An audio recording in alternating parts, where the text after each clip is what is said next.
بسم اللہ الرحمن الرحیم۔ السلام علیکم ناظرین گرامی، آج کی اس ویڈیو میں ہم آپ کو بتائیں گے کہ حضرت حوا علیہ السلام کی تخلیق کیسے ہوئی اور حضرت حوا علیہ السلام کی تخلیق کا مقصد کیا تھا، اور حضرت حوا علیہ السلام کا نکاح حضرت آدم علیہ السلام سے کس طرح ہوا، اور حضرت آدم علیہ السلام کا نکاح اور مہر کیسے طے پایا، جانیے اس ویڈیو کے اندر۔ اس سے پہلے اگر آپ لوگوں نے میرے چینل پر نئے ہیں تو جلدی سے میرے چینل کو سبسکرائب کریں اور بیل آئیکن کے بٹن پر دبانا ہرگز نہ بھولیں، تاکہ میری اس طرح کی ویڈیو آپ لوگوں تک آسانی کے ساتھ پہنچتی رہے۔ تو ناظرین، چلتے ہیں ویڈیو کی جانب۔ ابلیس ملعون کو جنت سے نکالنے کے بعد حضرت آدم علیہ السلام کو وہاں آباد کر دیا گیا۔ آپ علیہ السلام جنت میں اکیلے چلتے پھرتے تھے، جہاں آپ علیہ السلام کا کوئی ہم جنس نہ تھا جس سے انسیت حاصل کر سکتے۔ ایک بار اللہ تعالی نے آپ علیہ السلام پر نیند طاری کر دی، پھر اسی حالت میں آپ علیہ السلام کی بائیں پسلی نکال کر اس سے حضرت حوا علیہ السلام کو تخلیق کیا اور پسلی کی جگہ گوشت رکھ دیا۔ اس عمل کے دوران آپ علیہ السلام کو کسی تکلیف کا احساس تک نہ ہوا۔ جب آپ علیہ السلام بیدار ہوئے تو اپنے سر کے پاس ایک خوبصورت خاتون کو بیٹھے ہوئے پایا۔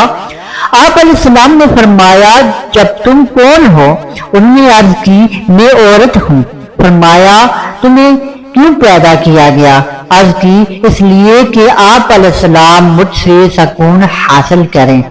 فرشتوں نے آپ علیہ السلام کے علوم کی وسعت معلوم کرنے کے لیے عرض کی، ان کا نام کیا ہے؟ ارشاد فرمایا، حوا علیہ السلام۔ عرض کی، ان کا نام حوا کیوں ہے؟ ارشاد فرمایا، کیونکہ یہ ایک زندہ وجود سے پیدا کی گئی ہے۔ یاد رہے کہ حضرت حوا علیہ السلام چونکہ مرد اور عورت والے باہمی ملاپ سے پیدا نہیں ہوئی، اس لیے یہ حضرت آدم علیہ السلام کی اولاد نہیں ہے۔ حضرت حوا علیہ السلام کی تخلیق کا ایک اہم مقصد یہ تھا کہ حضرت آدم علیہ السلام ان سے سکون حاصل کریں اور ان کی تنہائی دور ہو، جیسا کہ ارشاد باری تعالیٰ ہے، وہی ہے جس نے تمہیں ایک جان سے پیدا کیا اور اسی میں سے اس کی بیوی بنائی تاکہ اس سے سکون حاصل ہو۔ جب حضرت آدم علیہ السلام نے حضرت حوا علیہ السلام کی طرف دست محبت بڑھانے کا ارادہ کیا تو فرشتوں نے عرض کی، اے آدم علیہ السلام، ٹھہر جائیں، پہلے ان کا مہر ادا کریں۔ آپ علیہ السلام نے فرمایا، ان کا مہر کیا ہے؟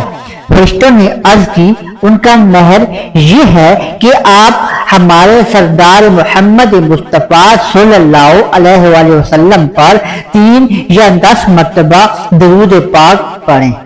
چنانچہ آپ علیہ السلام نے درود پڑھا اور فرشتوں کی گواہی سے آپ علیہ السلام کا حضرت حوا علیہ السلام سے نکاح ہو گیا۔ اس سے معلوم ہوا کہ نبی کریم صلی اللہ علیہ وآلہ وسلم ہر موجود چیز کے لیے وسیلہ ہیں، یہاں تک کہ اپنے والد حضرت آدم علیہ السلام کا بھی وسیلہ ہیں۔ درود پاک پڑھنے کو مہر شمار کرنا حضرت آدم علیہ السلام کے لیے تھا، جبکہ ہمارے لیے حکم یہ ہے کہ درود پاک پڑھنا، تلاوت قرآن کرنا، قرآن مجید یا علم دین پڑھانا اور حج اور عمرہ کروانا عورت کا مہر شمار نہیں ہو سکتے۔ حضرت حوا علیہ السلام کو بہت سے فضائل حاصل ہیں، جیسا کہ آپ علیہ السلام کی تخلیق بھی ماں باپ کے بغیر ہوئی اور جنت میں ہوئی۔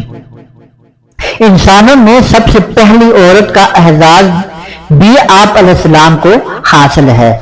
آپ علیہ السلام کا نکاح انسان اور نبی حضرت آدم علیہ السلام سے ہوا اور وہ بھی جنت میں ہوا۔ آپ علیہ السلام کا نکاح فرشتوں کی گواہی سے ہوا۔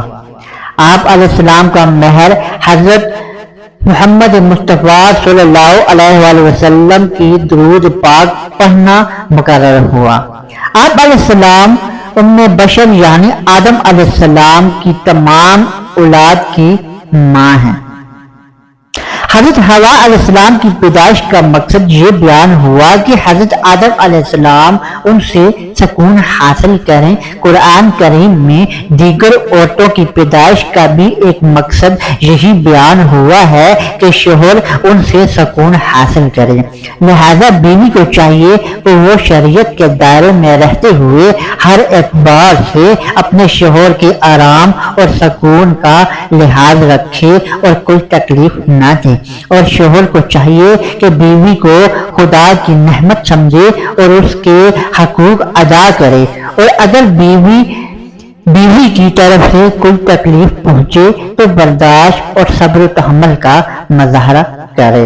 والسلام، انشاءاللہ پھر ملاقات ہوگی ایک نئی ویڈیو کے ساتھ، تب تک مجھے اجازت دیجیے گا۔ اللہ نگہبان۔